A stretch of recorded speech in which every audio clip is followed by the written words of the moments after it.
Infelizmente, quando a Bíblia acusa as questões da guerra, as pessoas querem ir para a Bíblia achando esta guerra ou aquela guerra, né?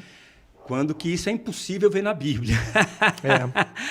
Alguns acreditam que sim, não, esta guerra é a guerra do fim, esta guerra é a guerra do final, né?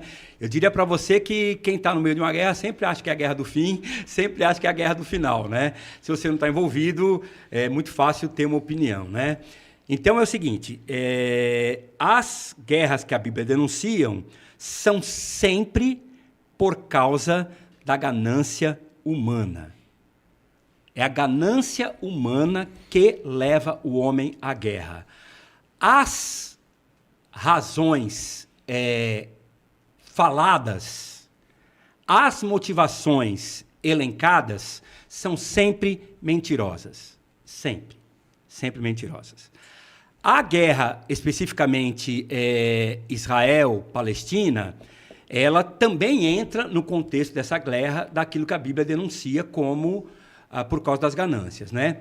E as raízes históricas desses dois povos, os árabes e os judeus, elas são histórias de uma deflagração de violência muito antiga, que remontam pelo menos 3.000 anos, né? Então você consegue imaginar uma coisa, vamos falar uma coisa bobinha aqui para dar um exemplo, né? O Brasil e a Argentina não se dão bem, faz 100 anos, tá? Tem gente na Argentina que tem antipatia ao brasileiro e tem gente no Brasil que tem antipatia ao argentino. Mas essa antipatia tem 100 anos, essa antipatia nunca partiu para uma violência de uma guerra, e essa antipatia a gente consegue analisar para o futebol, né? Agora, você imagina uma antipatia e uma beligerância que tem 3.000 anos, que tem uma disputa de terra com muitos mortos nessa história de 3.000 anos, que tem gente morta dos dois lados em várias gerações, né? Então eu estou aqui hoje comendo e eu sei da história que o meu pai foi morto por um terrorista palestino. A história te remonta à dor, né? A história te traz essas feridas.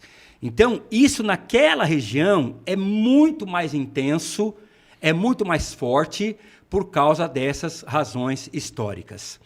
Porém, essa guerra que está acontecendo hoje, ela tem raízes na década de 60, no século passado, quando, infelizmente, alguns países árabes declararam guerra a Israel e entraram para combater Israel através daquela região. O que Israel fez? Israel deu um pau em 6 dias em todos os países árabes, em todos que se levantaram contra ele, deu um pau, e Israel cercou aquela região desde 1967, 69, 71, foi cercando aos poucos. Aquela guerra dos 6 dias, né? Exatamente. Toda essa guerra desse momento, tirando as questões bíblicas, que é sempre ganância, tirando as questões históricas que remontam a 3.000 anos, essa guerra especificamente é por causa dessa guerra de 6 dias, e Israel deu um pau tremendo nos países árabes que tentaram se levantar contra eles, e fechou aquela região. Desde que Israel fechou, Israel nunca mais deu liberdade política, Israel nunca mais deixou que eles fossem autônomos.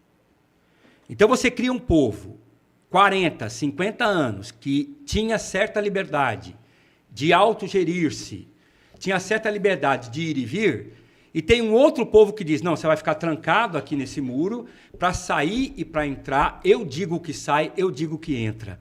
Por exemplo, a Palestina não tem condições de ter porto. Como é que um país que tem saída para o mar não pode ter porto? Mas, Cláudio, eles não são um país, mas deveriam ser. Porque um país, você reconhece que ele tem autonomia de autogerir-se.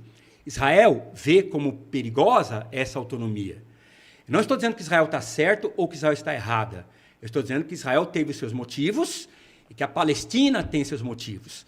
Israel tem motivos para ter cuidado com a sua segurança? Tem. A Palestina tem motivos para querer a sua autonomia? Tem. Só que a guerra, que sempre é a arma usada para garantir a segurança e para garantir a autonomia, só leva a mais ódio e mais guerra. Guerra não gera paz.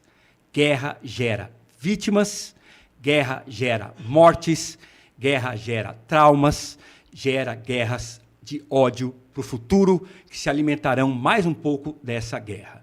Então, a Palestina tem que abrir mão do terrorismo, a Palestina tem que dar um jeito de controlar os extremismos islâmicos, e Israel tem que dar um jeito de dar autonomia e devolver o território.